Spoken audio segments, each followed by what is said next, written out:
লাগাতার কর্মসূচির অংশ হিসেবে আজকে বুধবার আমাদের সকাল 8টা থেকে 12টা পর্যন্ত আমাদের আগামীকাল থেকে আমাদের শাটডাউন, টোটাল শাটডাউন ঘোষণা সারা দেশব্যাপী। ধন্যবাদ। আমাদের এই দশমকে বাস্তবায়ন করে আমাদেরকে এই বৈষম্যের শিকার হয়েছে আমাদেরকে মুক্তিদান করার জন্য আমরা সরকারের কাছে উদাত্ত আহ্বান জানাচ্ছি। আজকে আমাদের দ্বিতীয় দিনের মতন অর্ধদিবস আমরা দীর্ঘ আজকে 6 মাস থেকে সরকারকে বলার পরেও সরকার আমাদের যুক্তিগত দাবিগুলা আশ্বাস দিচ্ছে কিন্তু প্রজ্ঞাপন জারি করতেছে না, যার জন্য আমরা আজকে 8টা থেকে 12টা পর্যন্ত আমাদের মেডিকেল কলেজ সহ সারা বাংলাদেশে আমরা কর্মবিরতি পালন করতেছি। আজকের মধ্যে যদি আমাদের এই দশম গ্রেড দাবিটা যদি না মানে তাহলে কালকে থেকে অনবরত অনির্দিষ্টকালের জন্য আমাদের কমপ্লিট শাটডাউন আরম্ভ হবে। এই জন্য আমরা সরকারকে অনুরোধ করব আমাদের যুক্তিগত দাবিগুলা মেনে নেওয়ার জন্য। আমরাও মনে করি যে আমাদের কারণে জনগণের দুর্ভোগ হচ্ছে, আমরা জনগণের কাছে ক্ষমা চাচ্ছি, কারণ এটা আমাদের অধিকার, এটা আমাদের দাবি নয়। কারণ সরকার আমাদেরকে আমাদের পদমর্যাদায় বিভিন্ন ডিপ্লোমা নার্স, ডিপ্লোমা ইঞ্জিনিয়ারদেরকে দশম গ্রেড দিছে, আমাদেরকে দেওয়া হচ্ছে না। এটা আমাদের অধিকার, এই অধিকার বাস্তবায়নের জন্য আমরা জনগণের কাছে ক্ষমা চাচ্ছি।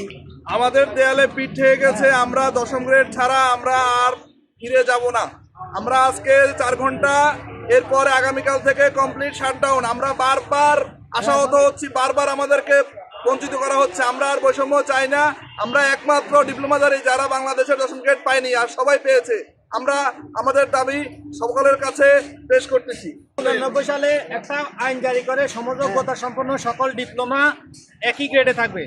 তারই প্রেক্ষিতে 1994 সালে ডিপ্লোমা ইন ইঞ্জিনিয়ারিং দশম গ্রেড পদমর্যাদা নিয়ে নেয় এবং 2011 সালে নার্স দশম গ্রেড পদমর্যাদায় চলে আসে। 2018 সালে কিছু ডিপ্লোমারা দশম গ্রেডে চলে আসে। কিন্তু আমরা দীর্ঘ 31 বছর মেডিকেল টেকনোলজিস্ট, ফার্মাসিস্ট, শুধুমাত্র এই স্বাস্থ্য সেক্টরে আমরা বৈষম্যের শিকার হচ্ছি। আমরা সরকারের কাছে দাবি জানাই, আমাদের এই দাবিটা আজকের মধ্যে যদি মেনে না হয়, কোনো প্রজ্ঞাপন যদি জারি না করা হয়, আগামীকাল থেকে আমাদের সকল জরুরি সেবা, ব্লাড ব্যাংক, সিসিইউ, আইসিইউ থেকে শুরু করে আমরা সকল কমপ্লিট শাটডাউন ঘোষণা করব। আমরা এই যুদ্ধে নেমেছি, হয় উইন না হয় ডেথ, এছাড়া আমাদের কোনো উপায় নেই।